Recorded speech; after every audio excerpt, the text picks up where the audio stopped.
มันคือความผิดของไผกันแท้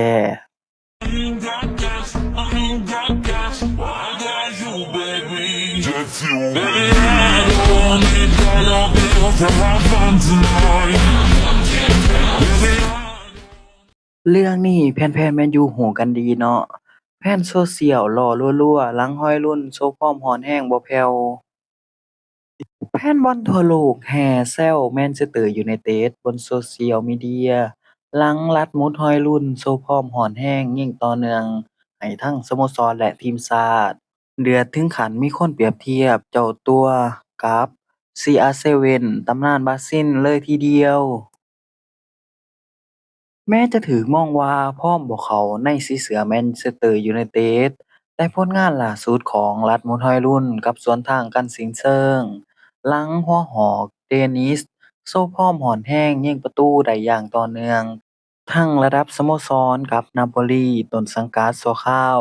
และทีมชาติภายใต้กุนซือไบรอัน ลีเมอร์ หลังเฮ็ดประตูล่าสุดช่วยทัพโคนมเปิดรั่งเชือดกรีซ3-1เมื่อคืนวันอาทิตย์ที่12ตุลาคมที่ผ่านมาแฟนบอลบนโซเชียลมีเดียต่างพร้อมใจกันแซวปีศาจแดงแมนเชสเตอร์ยูไนเต็ดว่าเป็นทีมที่ทำลายฟอร์มนักเตะหลายกว่าจะปลุกศักยภาพของนักเตะ โดยผู้ใช้บัญชีคนหนึ่งโพสต์ว่าถึงตอนนี้ยังคงเว้าได้ว่าแมนเชสเตอร์ยูไนเต็ดคือไวรัสที่ทำลายทุกสิ่งที่แตะต้องขณะที่เฟซพรีเมียร์ลีกนำภาพหัวหอกของฮอยลุนไปตัดใส่ร่างของโรนัลโดตำนานดาวยิงโหลนทองคำแห่งทีมชาติบราซิลพร้อมแคปชั่นว่าหลุดหมัดฮอยลุนหลังย้ายออกจากแมนยู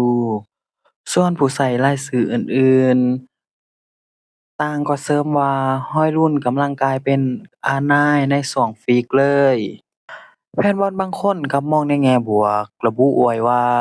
ฮ้อยรุ่นยิงอีกแล้วในเดนมาร์กรวมแล้ว7ประตูและแอสซิสต์จากการลงเล่น4เกมหลังสุดทั้งสโมสรและทีมชาติตื่นเต้นแทนเลยน่าจะได้ค่าตัว50ล้านยูโรจากนาโปลีแน่ ผู้ใช้อีกคนที่แสดงความคิดเห็นต่างว่าฮ้อยรุ่นเก่งอีหลีปัญหาบ่ได้อยู่ที่นักเตะแต่อยู่กับแมนเชสเตอร์ยูไนเต็ดหลายกว่าปิดท้ายด้วยคอมเมนต์แสบจากบาโยที่ว่าชายคนนี้เล่นดีหลายและแมนยูเฮ็ดได้จั่งใดให้เขาเบิ่งธรรมดาขนาดนั้นสำหรับผลงานในช่วงหลังฮ้อยรุ่นมีผลงานกับประตูทั้ง7ลูกจากการลงเล่น4นัด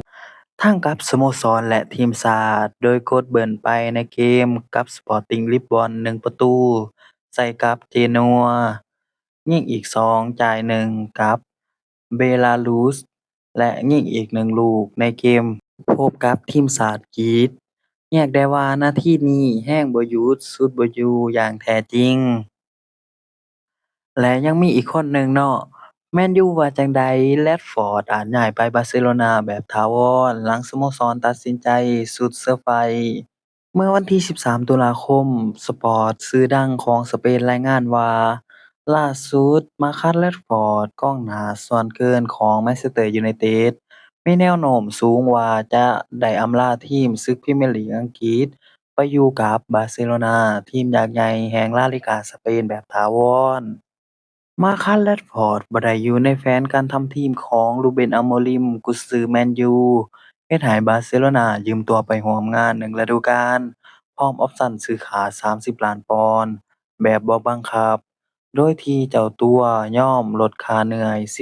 15%แม้สัญญายืมตัวจะยังเปิดโอกาสให้บาร์เซโลนาสามารถส่งมาคัส แรชฟอร์ดกลับไปแมนยูได้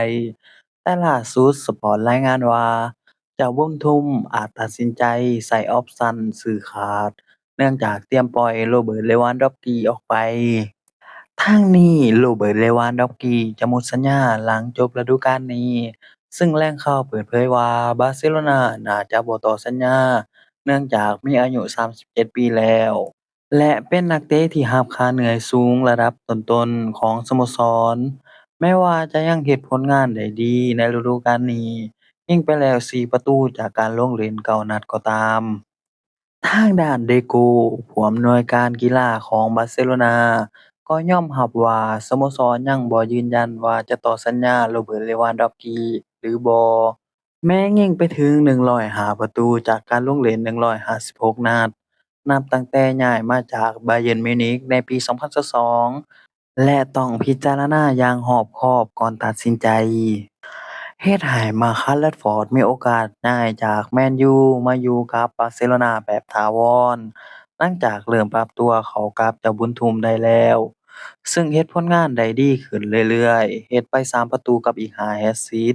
จากการลงเล่น10นัดในทุกรายการ